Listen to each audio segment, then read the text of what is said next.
genade en vrede van hom wat is en wat was en wat kom, en van die 7 geeste voor sy troon, en van Jesus Christus, die betroubare getuie, die eerste wat uit die dood opgestaan het, en die heerser oor die konings van die aarde. Amen. Die tema van ons preek vanoggend is glo die strategiese beloftes van die Here. Ons het hierdie preek laas jaar vir die eerste keer in Engels gehoor van David Carmichael. Hy is 'n Skotse predikant en hy het ons toegespreek by 'n jaarlikse konferensie wat Ankie en ek gereeld bywoon. Daai preek het my so geraak. En ek het gedink, julle moet hierdie preek hoor. Hy is vertaal, 'n bietjie verwerk, 'n bietjie verkort, maar ek dink julle sal hierdie boodskap wil hoor. Ons gaan 'n paar teksgedeeltes lees waarna ons in die preek gaan verwys. Eerstens Markus 14 vers 27 tot 31.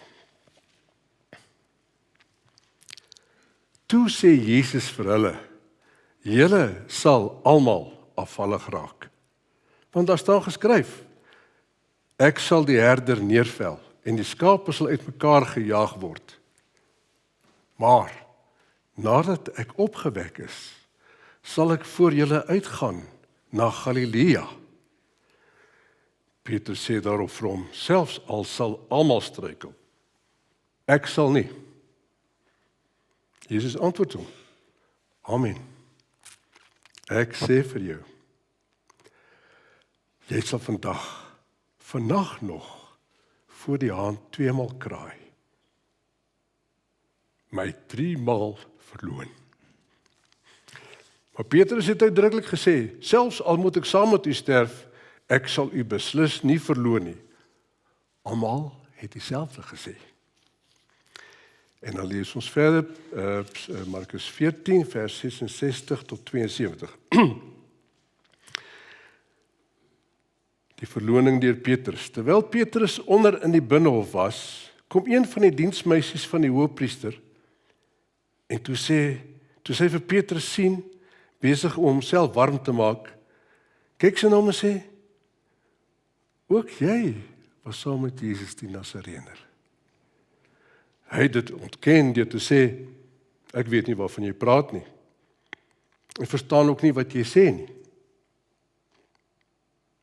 Hy het buitentoe gegaan na die voorhof toe en 'n haan het gekraai.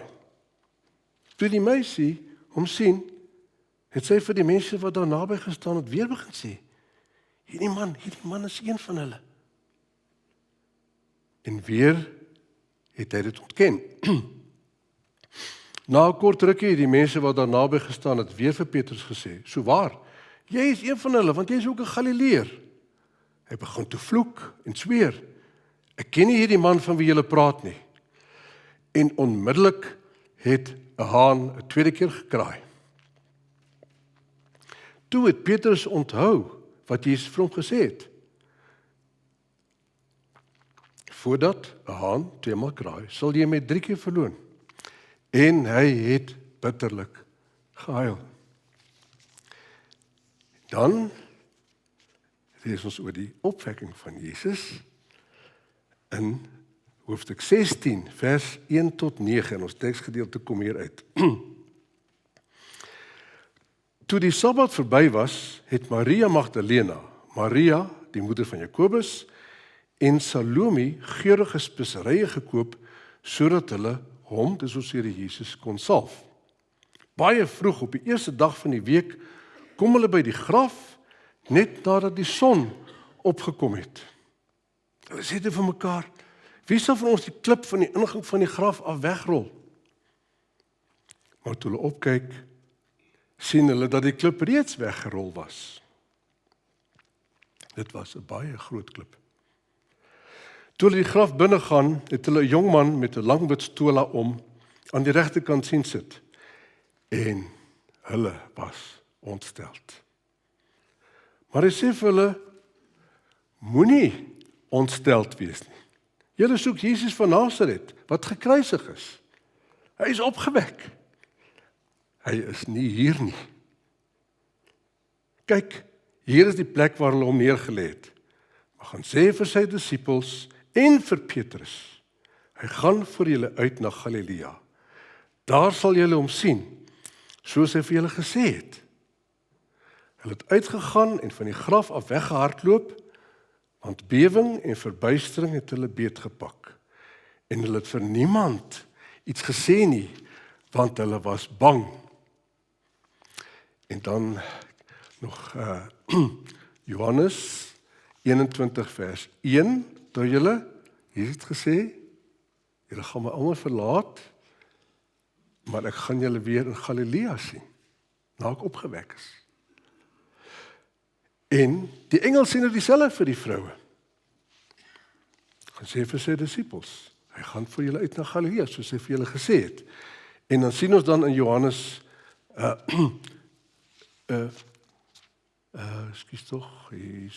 Johannes 21 vers 1, hierna het Jesus by die see van Tiberias weer aan sy disippels verskyn. En julle weet, die see van Tiberias is in Galilea. Hy het aan hulle verskyn, soos hy gesê het. En dan gaan ek ook nog gou 'n paar verse lees uit Johannes 14, want dit is van die strategiese beloftes wat die Here gee, né? En jy kan glo wat die Here sê. En hy sê dan ook vir almal in Johannes 14, laat julle harte nie ontsteld wees nie. Glo in God, glo ook in my.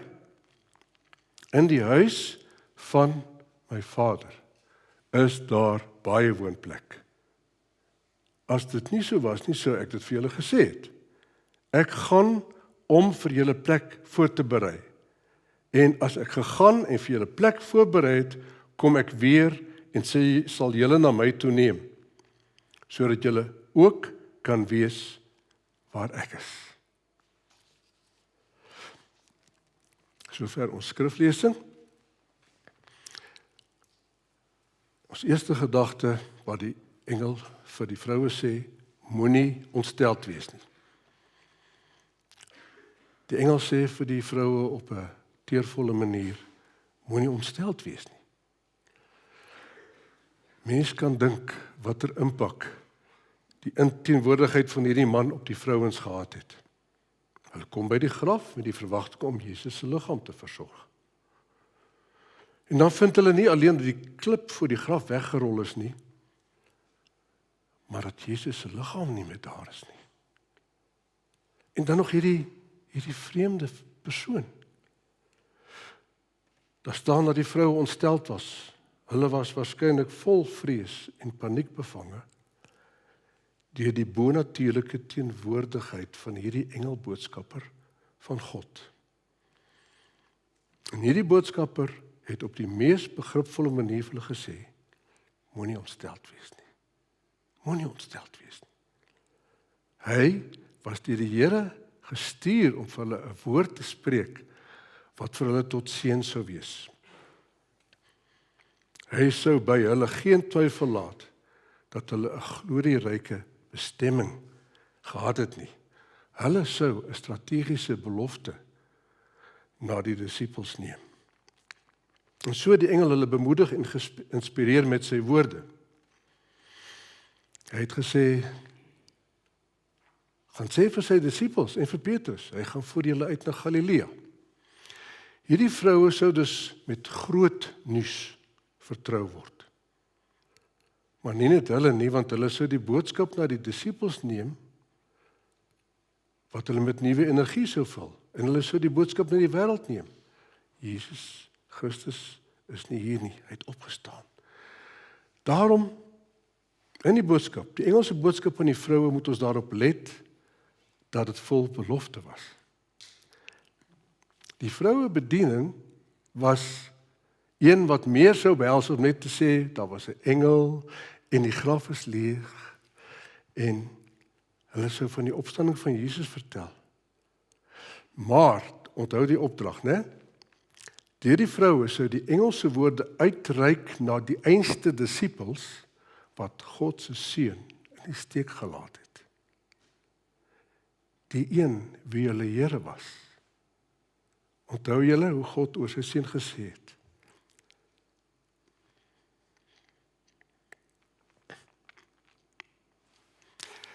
Dit is my geliefde seun, oor wie ek my verheug. Jy is my enige gebore seun, ek het jou lief. Hy was die geliefde van God. En hierdie disippels het God se seun jammerlik teleurgestel. Deur middel van die vroue sou die engel liefdevol met hierdie beskaamde en gebroke disippels praat. Ons leer hier hoe genadig en vergewensgesind ons God is. Hy was genadig en vergewensgesind teenoor die einste manne wat sy seun verlaat het. En dan hoor ons hoe die engel sê, gaan sê vir sy disippels en vir Petrus. Nie een van die disippels was meer daarvan oortuig as Petrus nie. Ons het net gesê, God is genadig teenoor die einste manne wat sy seun verlaat het. En nie een van die disippels was meer hiervan oortuig as Petrus nie. Dit is opmerklik dat hy in vers 7 uitgelig word as die een onder die disippels wat sekerlik ingesluit en nie uitgesluit moes word nie. Dit spreek boekdele van die ryk en diep genade van God. As daar een mens was wat rede gehad het om te dink dat hy buite die bereik van God se genade was, dan was dit Petrus. Hy het ons gespog dat hy die Here nooit sou verlaat nie, gesê, as almal afvallig word, sê ek vir julle, ek sal nie. Julle kan my vertrou. Ek sal tot die einde toe lojaal aan u wees. As almal afvallig word, sal ek nie. Ek sal self saam met u sterf. Ek sal u nooit verloon nie. Maar hy het toe nie sy lewe opgegee nie. Wat hy wel gedoen het, was om weg te val. Wat hy op die mees lafhartige manier gedoen het. Toe die omstandighede vir hom te warm geword het, het hy sonder om te aarzel sy Here verloon. Een van die diensmeisies van die hoofpriester het gesê, jy sal onthou dat jy ook saam met daardie Nasareëner Jesus was. Sy reaksie was egter 'n duidelike ontkenning. Ek weet nie, ek verstaan nie waarvan jy praat nie. Ek ken hierdie man glad nie. Moenie vir my met hom assosieer nie. Later het sy hom weer aangespreek om te erken dat hy 'n volgeling van Jesus was. Weer eens het hy woorde van ontkenning gespreek. Maar luister weer na die begripvolle woorde wat deur die engel gespreek is. Woorde wat so ingeklee is om aandag te vestig op die feit dat sy boodskap, God se boodskap, nie net aan die disippels in die algemeen gekommunikeer moes word nie, maar ook aan Petrus in die besonder. Het is maklik om met vers 7 mis te kyk. Gaan vertel vir sy disippels en Petrus. Hierdie man word nie uitgesluit nie. Hierdie man wat gespog het oor sy dapperheid en sy krag van gees en wil. Ek sal by jou staan. En toe het hy gevlug. En toe het hy ontken. En ontken en ontken. Die engel het gesê, gaan vertel die disippels en Petrus. Daar was geen twyfel nie dat Petrus by die ander ingesluit moes word wanneer dit kom by die kennis van redding uit mislukking. Petrus sou aangenaam verras gewees het by die aanhoor van die engelse belofte van herstel en genade daarin. Van alle mense het Petrus goeie rede gehad om te roem en te juig in die genade van God. Hy het geweet dat dit meer was as wat hy verdien het. Die engel het gesê, gaan vertel dit vir sy disippels en Petrus. Moet hom nie uitlos nie. Ja, julle ken sy sonde, dit was groter as julle sin. Maar gaan vertel dit vir sy disippels en Petrus. En Petrus. Hierdie tere woorde wat deur die engel gespreek is, vertel ons baie oor Petrus. Hy was deur die geïmpliseerde belofte van God bestem om 'n herstelde man te wees. Een wat groot diens aan die saak van Christus sou lewer. En ons? Julle ken die dae wanneer ons val. En ons val so diep dat ons wonder of ons herstel sal word. Sal ons ooit vergewe word? As mense die sonde in my hart geken het, as mense geweet het hoe ek werklik van binne lyk, sou hulle weet dat ek so diep geval het, dat ek nooit herstel kan word nie. Hier sê die Here God vir ons, dat ons, as ons sy geliefde kinders is, maak nie saak hoe diep ons val nie, dat hy ons kan herstel. Hy sal ons herstel, en hy leer vir ons hier die les deur Petrus. Hy was bestem om 'n herstelde man te word. Een wat so voortgaan om groot diens aan die saak van Christus te lewer. Maar jy weet, in werklikheid vertel hierdie woorde ons baie meer oor God. Hy is 'n vergewende God, en diep is sy liefde en ryk is sy barmhartigheid. Wonderlik verstommend is sy genade. Een en van hierdie waarhede moet ons, soos Petrus, dankbaar en absoluut oortuig wees. Jy sien dat in ons donkerste oomblikke, wanneer ons skaam voel oor ons geestelike mislukkings, dikwels baie en uiteenlopend, wanneer ons onsself as die laagste van die laagste beskou en bewonder of daar enige manier is om terug te keer na 'n getroue Christen wees, ons God se woorde moet onthou, wat sy engel so sensitief en strategies aan die vroue by die graf gespreek het. Gaan vertel dit aan sy disippels en aan Petrus. Ons is in daai kategorie en Petrus. Ek weet dat hierdie man en hierdie vrou geval het. Ek weet hulle ly. Ek weet hulle voel dat hulle skaamte so is, dat hulle voel dat hulle nooit herstel kan word nie. Maar vertel vir hulle, ons is in daardie kategorie saam met Petrus. Daar is tye dat ons moet weet dat ons so geliefd is, dat ons herstel kan word. Laat hierdie woorde in jou gedagtes en hart weergalm. En Petrus, en Petrus, en Petrus. Onthou Petrus, en jy sal weet dat die God wat jy liefhet en aanbid en aan wie jy behoort, die een is wat jou nooit ooit sal faal of verlaat nie. Hy het jou gekies, hy het jou geroep, hy het jou gered. Jy is onder die verlostes getel. En die duiwel sal alles na jou gooi, vir jou lieg en vir jou sê dat jy te ver gegaan het en heeltemal verlore is. Dat God se genade nie genoeg is om jou te red of om aan jou vas te hou nie. Die wêreld sal jou gryp.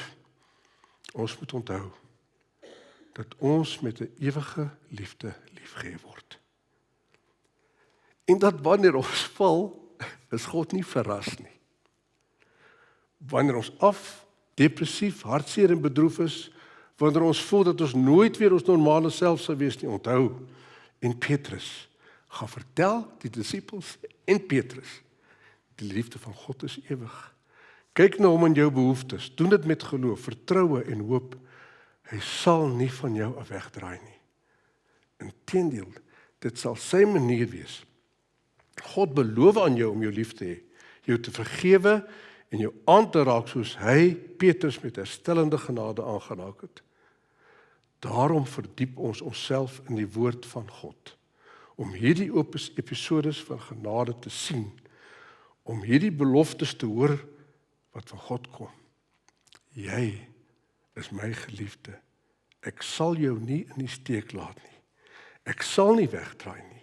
Ek sal jou nie verlaat nie. Ek is volkome aan jou toegewy. Soveel so dat my seun vir jou aan die kruis gesterf het. Hy het vir jou gesterf, nie net vir 'n massa mense nie. Hy het vir jou gesterf. Hy sê, ek het jou geken, ek ken jou, ek het jou gekies en ek het jou geroep. Jy is my geliefde. En dat God ons nooit in die steek sal laat nie. Hy kom met herstellende genade. Dus ongeag die duisternis van die oomblik waarin jy jouself dalk bevind, is dit altyd een wat deur die verlossende, herstellende lig van die liefde en genade van God deurboor kan word. Die engel het triomfantlik gespreek. Hy het opgestaan. Die engel het bedagsaam gespreek. Moenie ontsteld wees nie. En dan die volgende gedagte, hy het die waarheid gepraat. Hy gaan voor julle uit na Galilea. Daar sal julle hom sien, soos hy vir julle gesê het. Ek wil hê julle moet oplet dat die engel die waarheid gepraat het. Hy het opgestaan. Hy is nie hier nie. Kyk na die plek waar hulle hom neergelê het. Dis bemoedigende en inspirerende waarheid. Gaan vertel vir sy disippels en Petrus, hy gaan voor julle uit na Galilea, daar sal jy hom sien, net soos hy vir julle gesê het. Ek hoor hoe die engel bedagsaam met die vroue praat. Ek hoor tegelijkertyd dat die engel ook bemoedigend en inspirerend praat. Luister weer na die echo van sy wonderlike boodskap. Hy het opgestaan, die dood kon hom nie vashou nie. Dis opwindende waarheid. Kyk na die plek waar hom neergelê het. Dis leeg. Die graf kan hom nie vashou nie. Dis werklike waarheid. En hy gaan voor julle uit na Galilea. Hy het lewe en krag. Ek sê vir julle, dit is opwindende waarheid. Julle sal hom sien. Dis 'n wonderwerk bo verwagting. Julle sal hom sien. En julle sal in hom juig. Dis inspirerende waarheid. Net soos hy vir julle gesê het. Julle het sy woord om aan vas te hou. Dis 'n woord waarop julle kan vertrou. Dis bevestigende waarheid.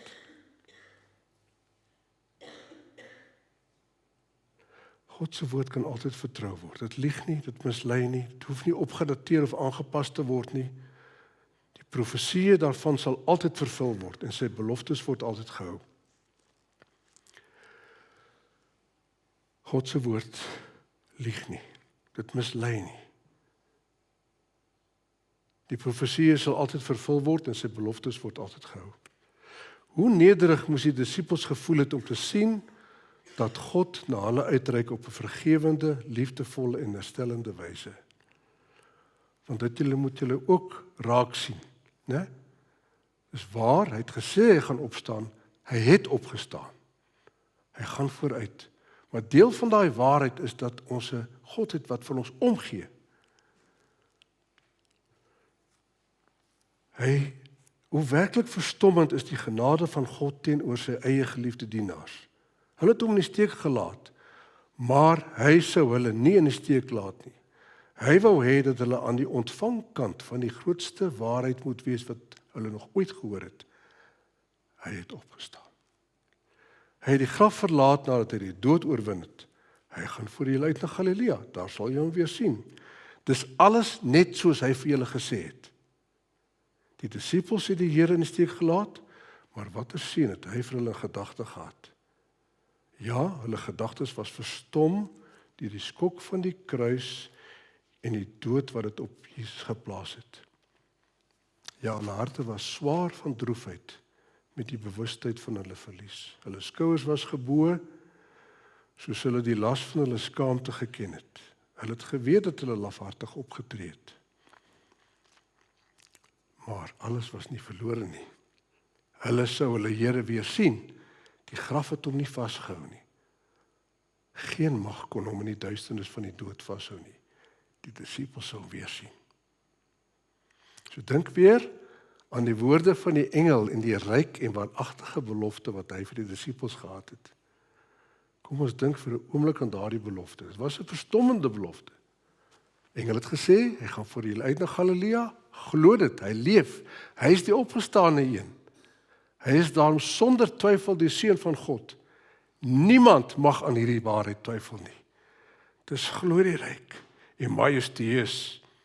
Jy is in diens van die een wat nooit die verval en ontbinding van die dood sal ken nie. En ons moet aan hierdie waarheid vashou. Die dag is donker en word donkerder, soos 'n gefalle wêreld, siek, somber en sondig, lyk die wêreld vasbeslote om te bewys hoe ryp en gereed dit is om die uitstorting van die verskriklike oordeel van God oor sy verskriklike sondes te ken. Verdoemenis en dood sal volg, en vir die meerderheid sal daar geen ontsnapping daarvan wees nie. Maar vir diegene wat aan die opgestane behoort, is daar niks om te vrees nie. Want soos hy, en omdat ons in hom is, sal ons nie die nederlaag ken wat dood en verval bring nie. As manne en vroue van geloof, gekies en gered deur die soewereine God, behoort ons aan die gemeenskap van die verlostes. Wanneer die einde kom, is dit die einde van die lewe of die einde van ons wêreld op aarde. Maar in Christus sal ons soos hy die dood oorwin. Die belofte implisiet in die woorde van die engel verstom mense verstand. Maar die belofte is ook hartverwarmend. Daar sal julle hom sien, in Galilea. Daar sal julle hom sien. Ja, sê die engel, jy en die disippels aan wie julle hierdie storie gaan vertel. Daar sal julle hom sien, julle wat hom in die steek gelaat het, julle wat hom verlaat het, julle wat sy leer vergeet het, julle wat die krag van sy wonderwerke nie onthou het nie, julle wat sy profetiese leer nie vertrou het nie, julle wat soveel gehad het, maar dit vergeet het, julle het dit gehoor, maar nie daarop ag geslaan nie, julle sal hom sien, julle sal hom hoor, julle sal hom aanraak. Wat 'n hereniging sal daar vir julle in Galilea wees om te geniet. Volgende gedagte. Nadat ek opgewek is, sal ek voor julle uitgaan na Galilea. Jesus ontmoet ons by ons plek van nood. Markus sê vir ons, wanneer ons daaroor dink, dit is die volgende. Jesus ontmoet ons by ons plek van nood. Jy sien, hy het geweet waar om hulle te vind. Ons kan hierdie Jesus verstaan wat sê, ek gaan na Galilea, volg my, daar sal julle my vind. Maar hier is 'n ander manier om dit te verstaan. Jesus het geweet dat sy disippels met gebroke harte vol skaamte uiteindelik hulle pad huis toe na Galilea sou vind. Gebroke, verslaane, beskaamde manne. Daarom het Jesus voor hulle uitgegaan. Want hy sou daar wees wanneer hulle in hulle gebrokenheid aankom. Hy sou daar wees om hulle te bedien. Dit sê vir ons dat die Here Jesus weet waarin ons in ons nood gaan. Hy weet waarom ons te vind in die plek van gebrokenheid, in die plek van skaamte, of in die plek van hartseer, die plek van angs. Hy weet waarom ons te vind. Hy weet waarheen ons sal gaan. Terug na ons familie, terug na ons vriende, terug na waar ons veilig voel.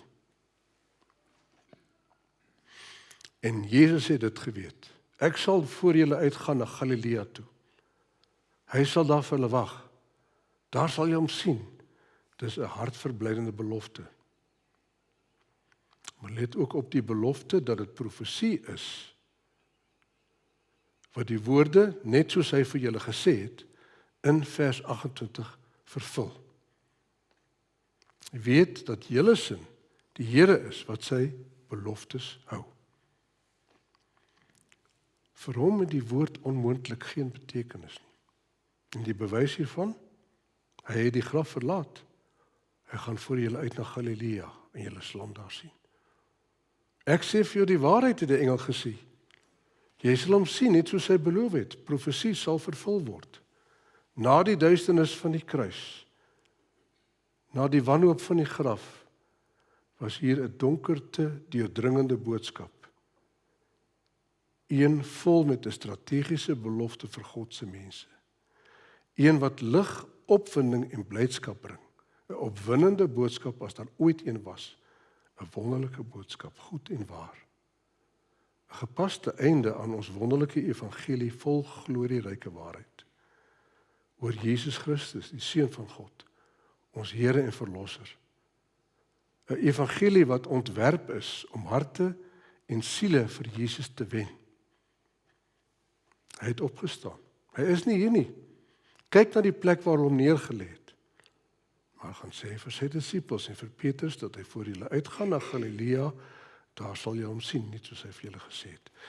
En julle weet, die echo van hierdie boodskap kom in ons eie tyd na ons toe, sodat ons harte ook die warmte van geestelike opwinding en die opwindende sekerheid van 'n groot dag wat binnekort sal kom, kan ken.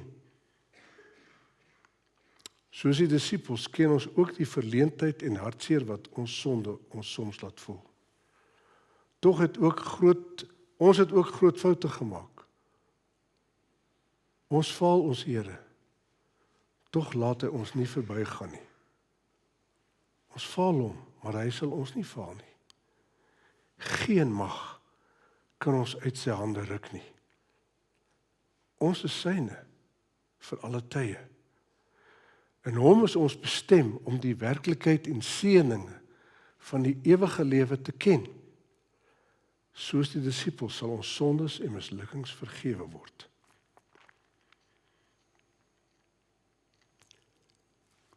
En dan sê hy, Johannes 14, ek gaan om vir julle plek voor te berei. En as ek gegaan en vir julle plek voorberei het, kom ek weer en sê julle na my toe neem, sodat julle ook kan weet waar ek is. So hoor dit. Die Here Jesus Christus het voor ons uitgegaan na die troonkamer van die hemel. En daar, in die hemelse koninkryk, berei hy 'n plek vir ons voor.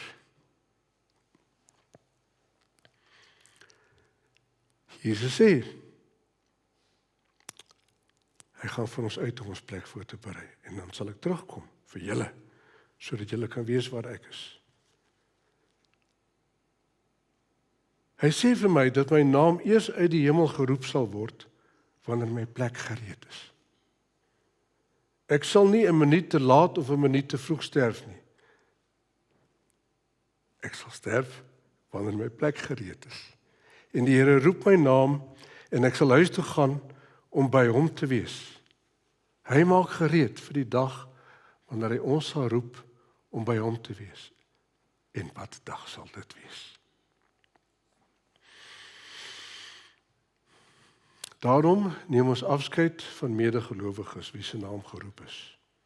Ons treur oor die verlies van hulle, dat ons nie weer hulle glimlag sien, of hulle stem hoor, of hulle aanraking geniet nie. Ons treur. Daar is ook hierdie borrelende vreugde wat opborrel en oorborrel, wanneer ons onthou dat hulle sterwe wins is. So treur ons en ons juig. Hierdie broer, hierdie suster, hierdie geliefde, hulle het huis toe gegaan na 'n beter plek. En die blote gedagte hieraan behoort ons te vul met stygende opgewondenheid, terwyl dit vars geestelike krag na ons siele bring vir die energie van ons lewe. Ons sal hom sien. Ons sal hom sien. Ons sal die Here sien in al die skoonheid en majesteit van sy wese. Ons sal hom sien te midde van grootsheid en heerlikheid. Ons sal sy koninkryk sien. Die heilige en ewige koninkryk van God. Dit is onbeskryflik. Ons lees in Openbaring al hierdie prente van goue plaveisels, juwele in die mure en pareldeure en so aan. Dis onbeskryflik. Kom ons sê maar net, jy sal nooit verstaan as ons jou van die koninkryk van heerlikheid vertel nie. Ons kan dit nie uitdruk nie.